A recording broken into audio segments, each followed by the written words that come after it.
오늘 성경에 새벽에 울은 닭구름 소리로 역시 이 닭구름 소리, 닭이 뭐를 알고 우는 게 아니라 바로 하나님께서 우리 인간에게 메시지를 전해주시기 위해서, 그래서 닭이 새벽마다 우는 것입니다.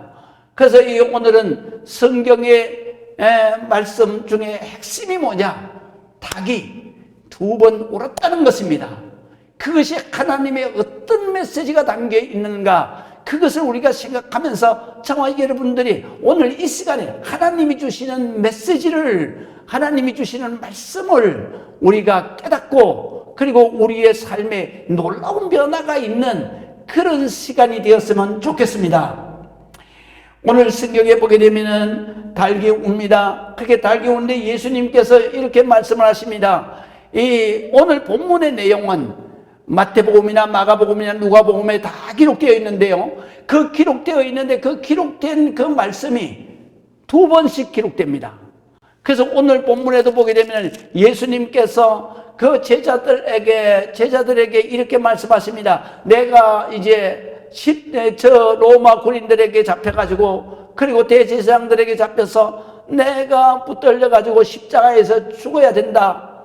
그리고 사흘 만에 내가 부활할 것이다. 그렇게 말씀을 하시니까, 그러니까 베드로가 아주 펄쩍펄쩍 뜁니다. 그러면서 절대로 그렇게 할 수는 없습니다. 그랬더니 예수님께서 하시는 말씀에, 무슨 소리냐? 네가 하나님의 일을 내가 가로막는도다. 이 사탄아, 뒤로 물러가라. 그러면서 책망을 받습니다. 그리고 예수님께서 다시 말씀을 하십니다. 내가 죽어야 너희가 사는 것이다.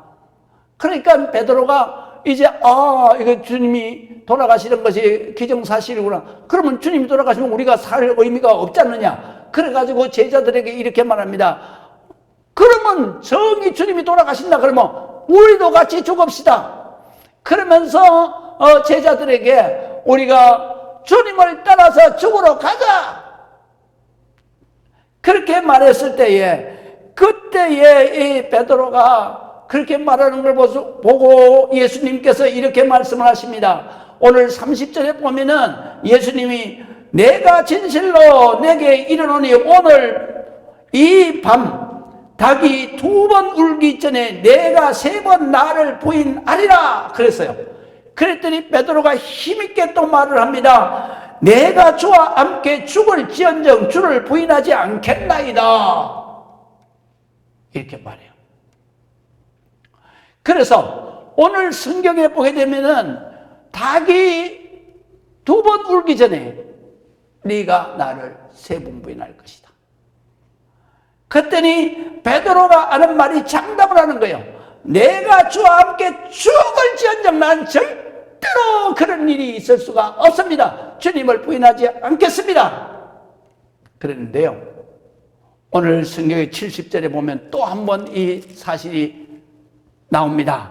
그래서 바로 66절에서부터 이제 베드로가 대제사장 가야바의 뜰 감옥에 예수님께서 갇혀 있을 때 멀찍이 따르다가 그 예수님을 보고, 그 다음에 거기에 모이는 사람들이 너도 같은 도당이지, 너도 같은 빼지, 너도 같은 일당이지, 그래 가면서 계속 고발을 할 때 그가 1번, 2번, 3번 부인하잖아요. 부인하자마자 예수님과 눈이 딱 마주치는 순간에 닭이 2번째 꼬꼬댁하고 울었어요. 그럴 때에 예수님의 말씀이 생각나서 그냥 뛰쳐나가죠. 바깥에서 통곡하고 울면서 회개한 것이 바로 2번 이렇게 기록이 되는 거예요.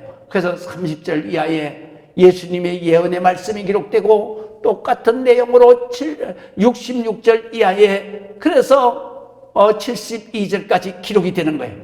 그래서 결론은 뭐였느냐?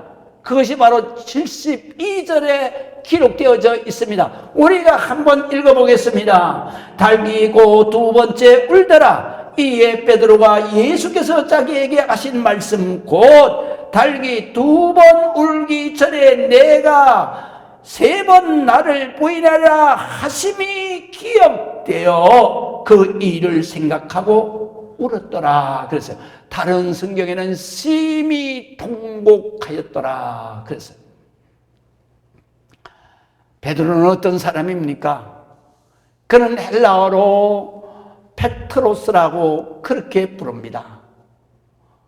그리고 요르단 말로는 페트라라고 합니다. 그리고 영어로는 바로 피터 또는 피터, 미국 발음으로는 그렇게 부릅니다.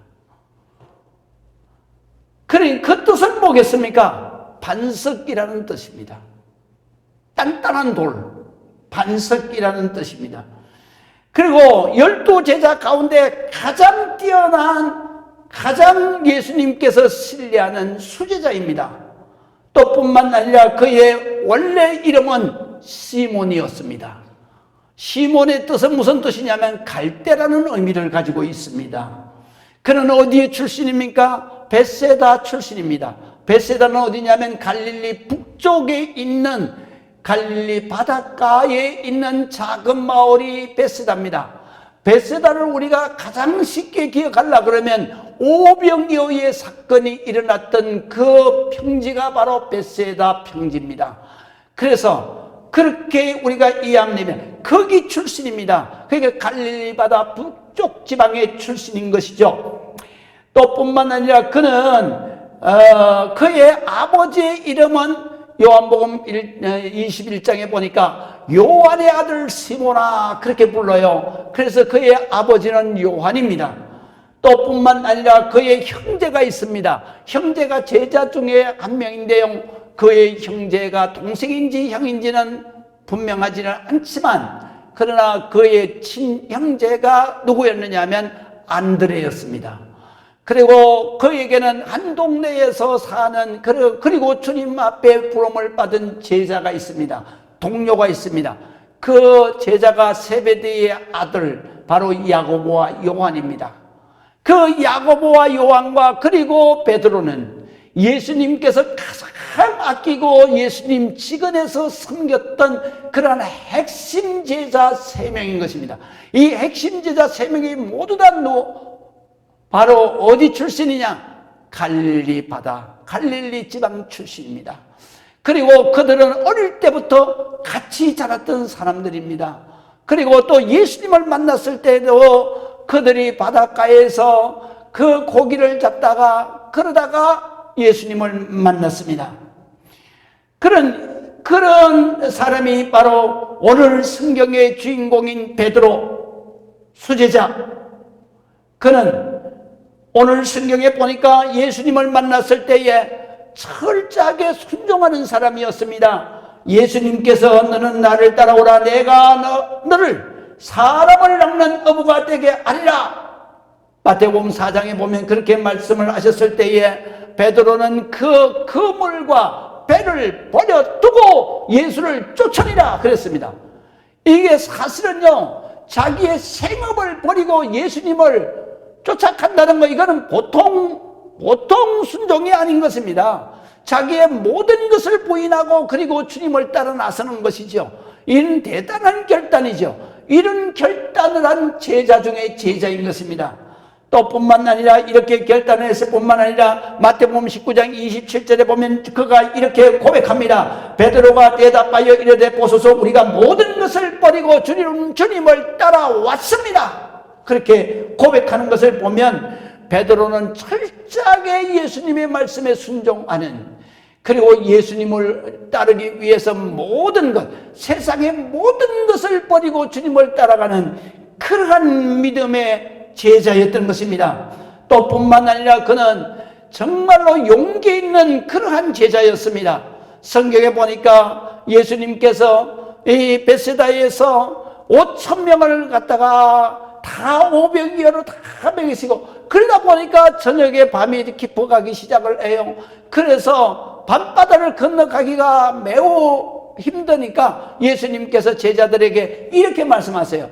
여기에 본 사람들을 먹여서 보내고 뒤치듯거리 하는 것은 내가 할 테니까 너희들은 빨리 밤이 깊어지기 전에, 그런 밤이 깊어지면 갈릴리 바다에는 풍랑입니다. 그렇기 때문에 그런 위험한 지경이 되기 전에 빨리 배를 띄워서 이 가버나움 남쪽으로 내려가라, 그렇게 말씀을 하시고, 그리고 이제 제자들은 주님의 말씀에 순종해서 그 배로 열심히 노를 저어서 그 갈릴리 바다 가운데쯤 왔을 때 그때의 시간이 얼마나 걸렸냐? 밤 4시경이라 그랬는데 그때는 어느 때냐면 밤 12시 또는 1시경을 4시경이라고 그래요. 그러니까 한밤중이 되었죠. 한밤중이 되니까 그 헤르몬산에서부터 내륙풍이 내리치는 거예요. 그러다 보니까 갈릴리 바다에서 큰 풍랑이 일어나는 거예요.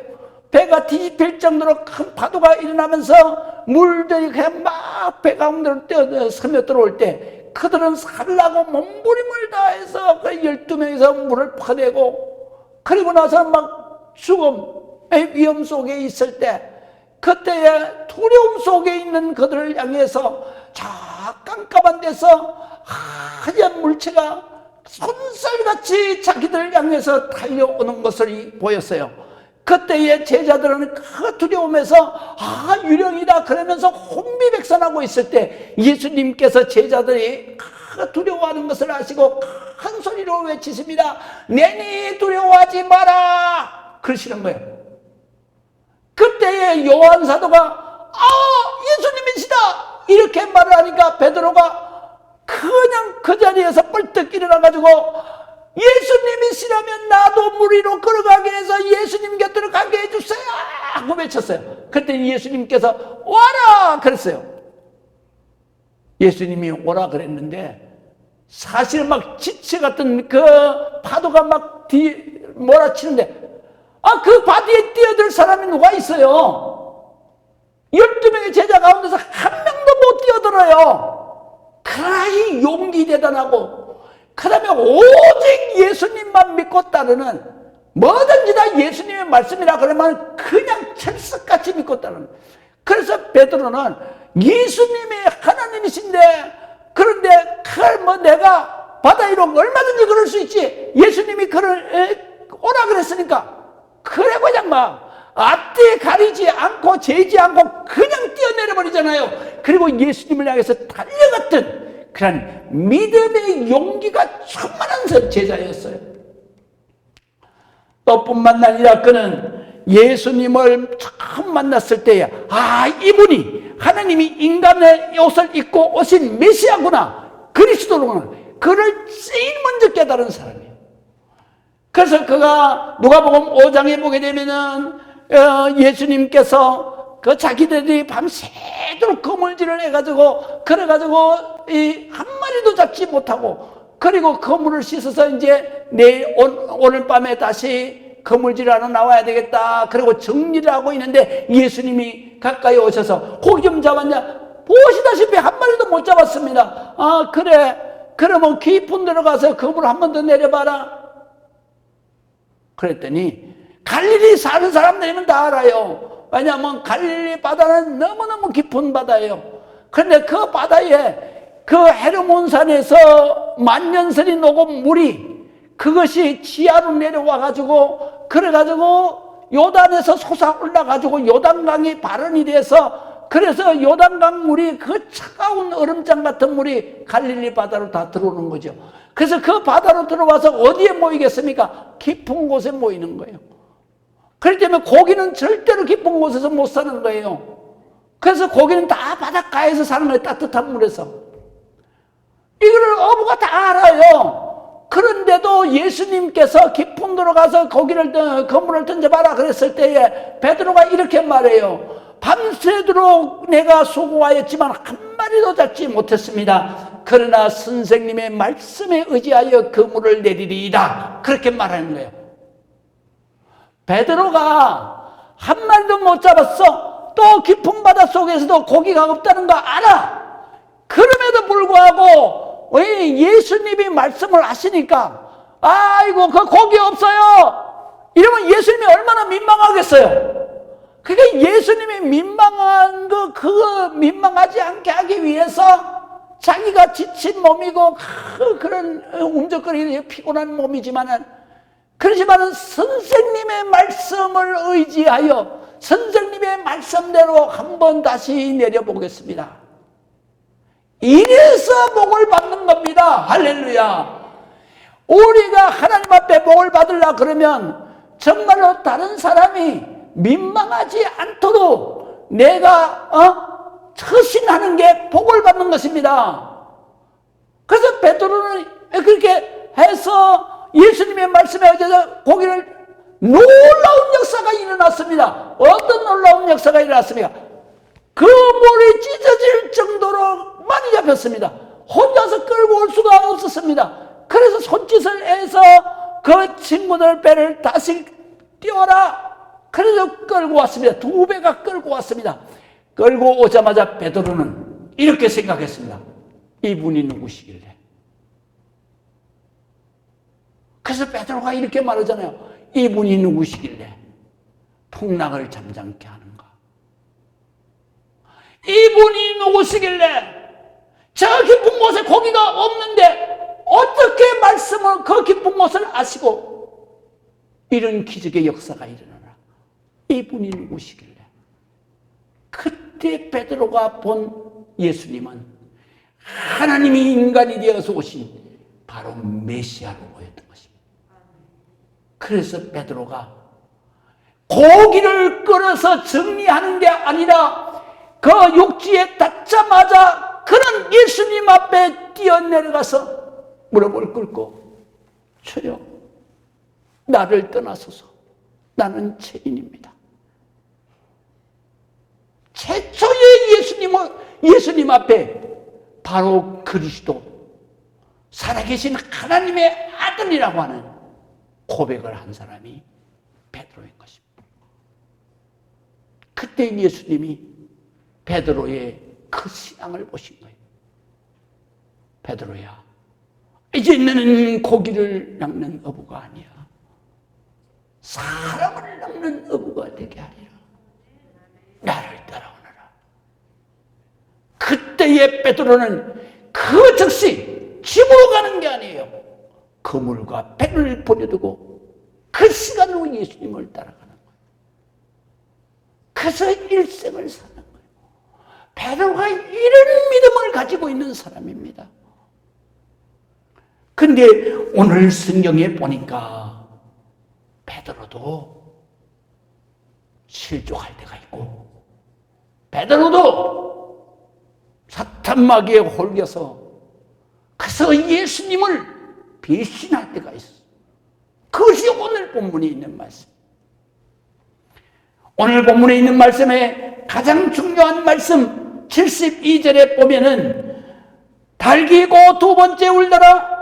이에 베드로가 예수께서 자기에게 하신 말씀, 곧 닭이 2번 울기 전에 내가 3번 나를 부인하리라 하신 말씀이 기억되어 생각나서 그 일을 생각하고 바로 몇 시간 전에 예수님께서 경고하시고 또 뿐만 아니라 몇 시간 전에 그렇게 경고하시면서 겟세마네 동산에서 자고 있는 자기를 향해서 시몬아 내가 한시라도 깨어있을 수 없더냐,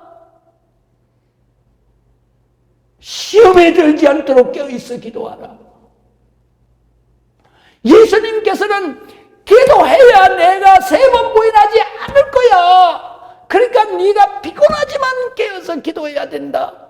그 말씀이 생각이 나는 거예요.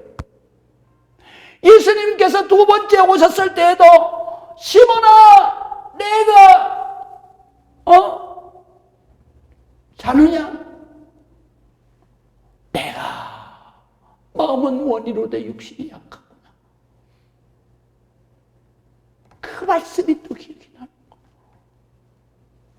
그러면서 그 말씀을 기억하는 순간에 그가 그냥 뛰어가서 예수님이 나를 비겁하게 3번을 부인한다고 그랬다.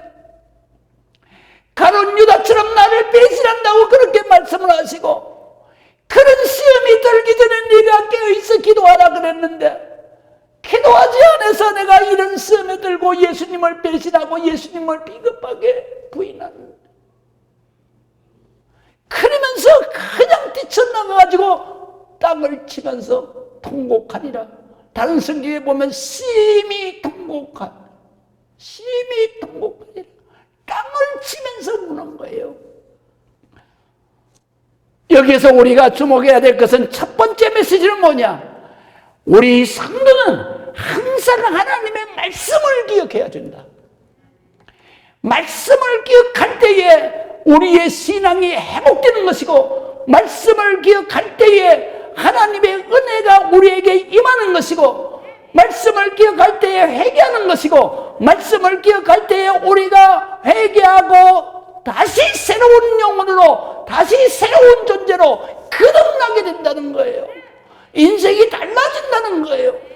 그렇기 때문에 우리가 항상 말씀을 기억해야 됩니다. 예배 시간에 말씀을 기억해야 돼요. 주님께서 내게 주시는 그 말씀을 기억해야 돼요. 그 말씀을 붙들고 내 죄를 씻어야 돼요. 내 죄를 씻고 주님의 보혈로 내가 그 은혜를 되새김질해야 돼요. 그래야만 내가 베드로처럼 비겁하게 예수님을 3번씩이나 부인했지만, 정말로 비겁하게 예수님을 저주하면서 배신했지만, 그러나 예수님의 사랑은 그 모든 것을 다 용서하시고 베드로의 위대한 일생이, 위대한 세계가 바로 열려지는 거죠. 우리는 실수할 수도 있어요. 실족할 수도 있어요. 비겁하게 행동할 수도 있어요. 그리고 예수님을 배신하고 예수님을 떠날 수도 있어요. 그러나 우리는 항상 주님이 내게 하신 말씀, 내가 성경을 읽으면서 예배 시간에 설교를 통해서 내 가슴에 찡하고 오는 그 말씀을 우리는 기도하면서 기억해야 돼요. 그 말씀을 우리가 가슴에 아픔으로 받아야 돼요. 그럴 때 우리의 인생이 달라지는 거예요. 그럴 때 하나님의 역사가 우리에게 임하는 거예요. 두 번째로 우리가 중요한 것은 뭐냐 하면요, 바로 닭이 올 때에 그 베드로가 땅을 치며 통곡했다는 거예요. 베드로가 이렇게 된 것은 어떻게 됐습니까? 예수님께서 잡히시자마자 제자들이 어떻게 됐느냐? 전부 다 도망을 갑니다. 어떻게? 50절에 보니까 이렇게 말해요. 제자들이 딱 예수를 버리고 도망하니라. 다 도망가고 있어요. 그런데 베드로는 정말로 예수님이 자기를 네가 1등 제자야 그렇게 인정해 주신 거, 그것 때문에 자기 혼자서 도망을 못 가는 거예요. 그래가지고 예수님이 어떻게 되나? 그리고 멀찍이 따르니 쫓으니라 이렇게 돼 있어요. 예수님을 버리고 도망갈 수가 없어. 왜? 자기가 수제자인데. 자기까지 도망가면 예수님이 얼마나 절망하시겠어. 그렇다고 해서 예수님 옆에서 예수님을 지키겠다고 할 수도 없어. 왜? 자기가 위험해. 그러니까 어정쩡하게 예수님이 잡혀가시는데 멀찍이 따라가는 거예요. 어정쩡하게. 그래서 예수님이 그 대제사장 가야바의 집에서 재판을 받고, 그리고 그냥 즉석 재판에서 그냥 감옥을 쳐놔버린 거예요. 그래서 지하 감옥을 내려가는데, 거기에 가서 보면은 지하 감옥의 공기구멍이 이렇게 위쪽으로 열려 있는데, 거기를 딱 내다보면은, 그러면 그 아랫뜰, 그 제사장의 집 뜰학이 보이는 거예요. 거기에 그 종들이, 또 로마 군인들이 모닥불을 피워놓고 그걸 쪼고 있는 거예요. 쬐고 있는 거예요. 깜깜한 밤이니까 어찌 나를 알아보겠나. 그렇게 생각을 하고 베드로가 거기에 탐바구니에서 불을 쬐면서 예수님이 어떻게 되나 이렇게 보고 있었던 거죠.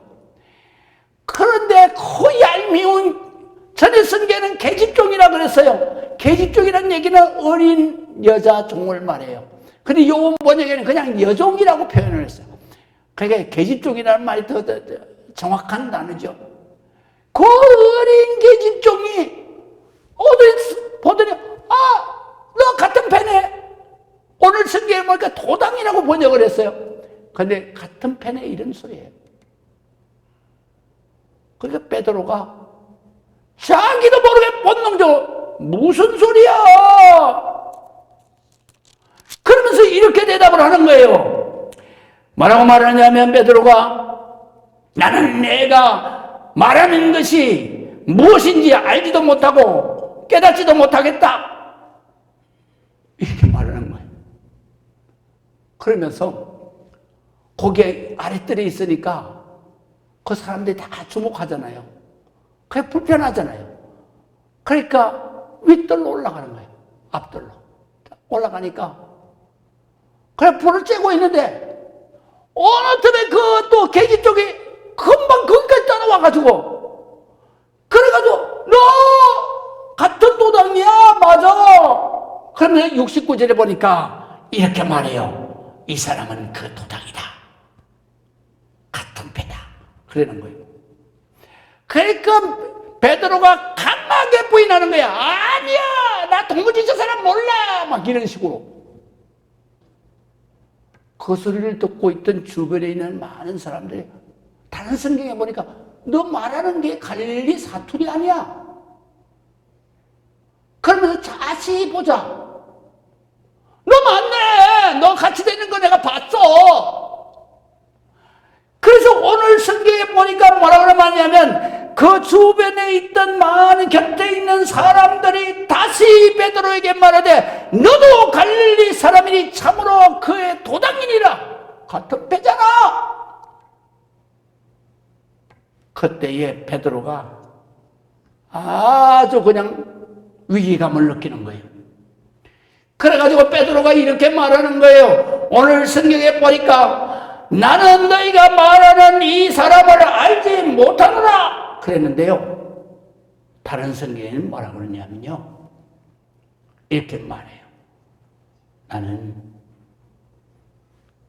전혀 몰라. 그래서 공동번역 이런 현대인의 성경에는 이렇게 말해요. 여기서 맹세하며 저주하며 맹세하며 이렇게 말했는데 말하자면 이렇게 번역이 되어 있어요. 만약 내가 저 사람을 알고도 내가 모른다고 거짓말 했다면 내가 천벌을 받을 것이다. 그랬다는 거예요. 공동번역에 이렇게 번역해놨어요. 그 말이 얼마나 끔찍한 말이에요. 예수님의 수제자가 내가 저 사람 몰라.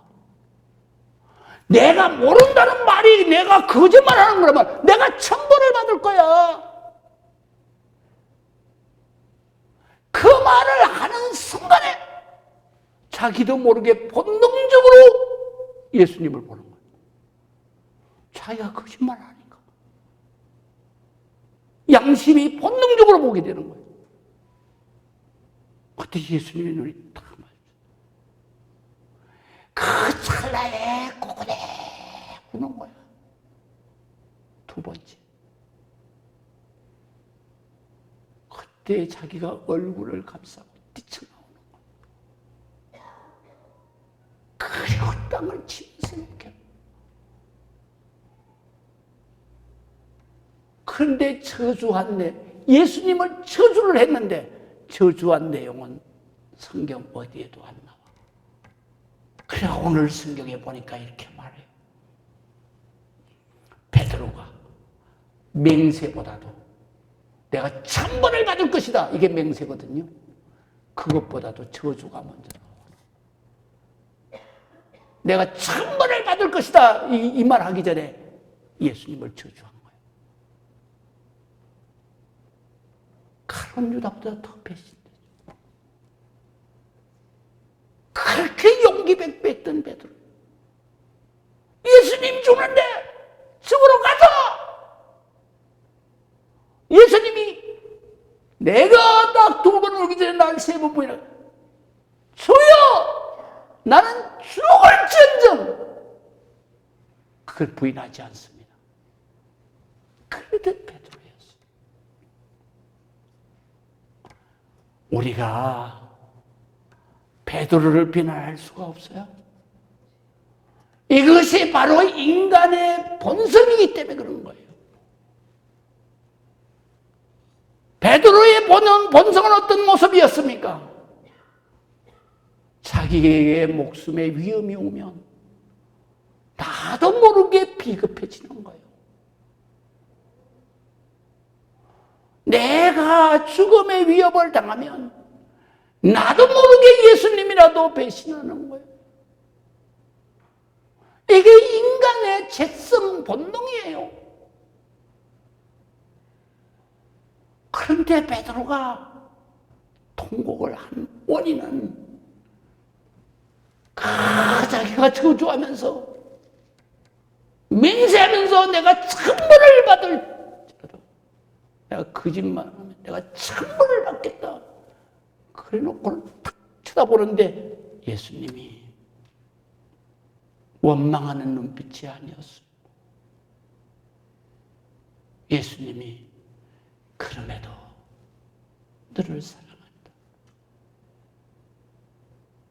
너는 다시 일어서야 되는 거야. 그런 눈빛이었거든요. 우리가 정죄한다고 회개가 일어나지 않아요. 사랑해야 회개가 일어나는 거예요.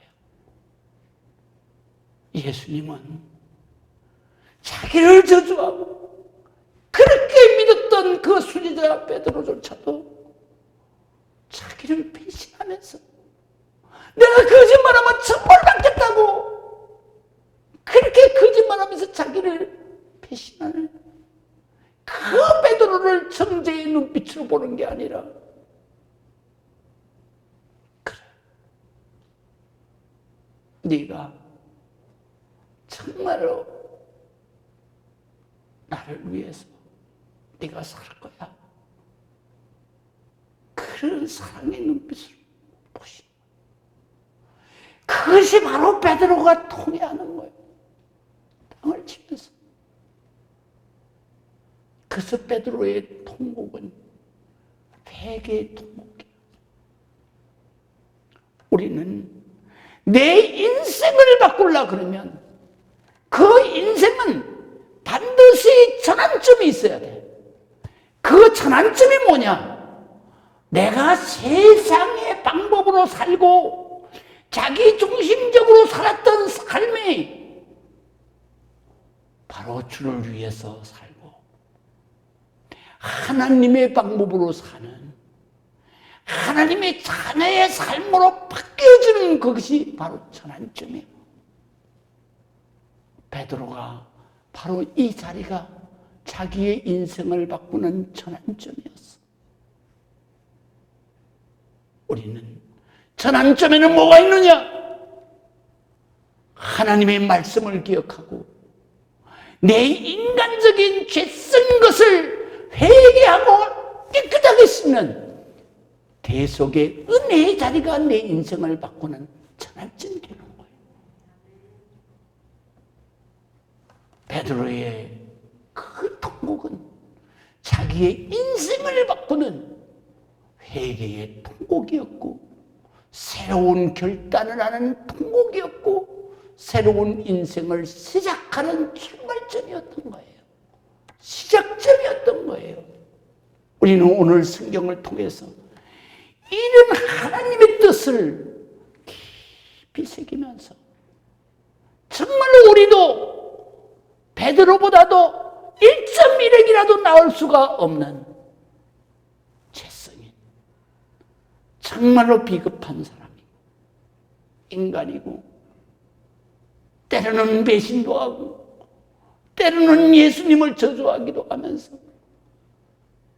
그렇게 살아가는 나약한 존재지만 그러나 그럼에도 우리 주님은 사랑의 손길로 우리의 허물을 덮으시면서 다시 손을 내미시고 이끄시는 그 주님의 눈빛을 보면서 우리는 우리의 모든 죄성을 회개하고 다시 새로운 결단을 하는, 그래서 베드로는 거기에서 결단을 하고 그렇게도 무서워서 뻘뻘 떨며 비겁하게 살았던 그가 성령의 은혜를 받고 그리고 사도행전 2장에 보니까 백주 대낮에 수많은 사람들이 모여있는 데서 너희가 죽인 예수는 우리가 말하는 메시아였다.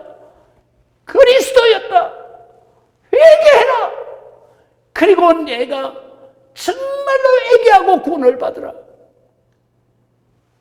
담대한 제자가 되었던 것입니다. 그리고 그는 끝내 로마 그 정권에 맞서서 그가 거침없이 예수 그리스도를 증거하다가 그는 잡혀서 순교할 때 이렇게 말했어요.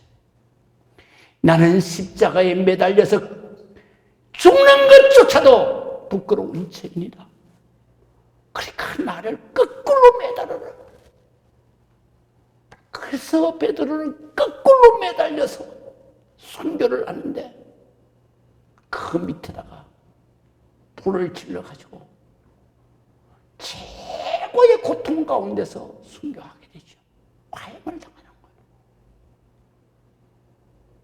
그래서 위대한 제자가 되는 거예요. 주님의 말씀대로 너는 어부가 아니야. 고기를 잡는 어부가 아니야. 사람을 낚는 어부야. 사람을 평안시킨 위대한 주의 종이 되는 거예요. 기도하시겠습니다.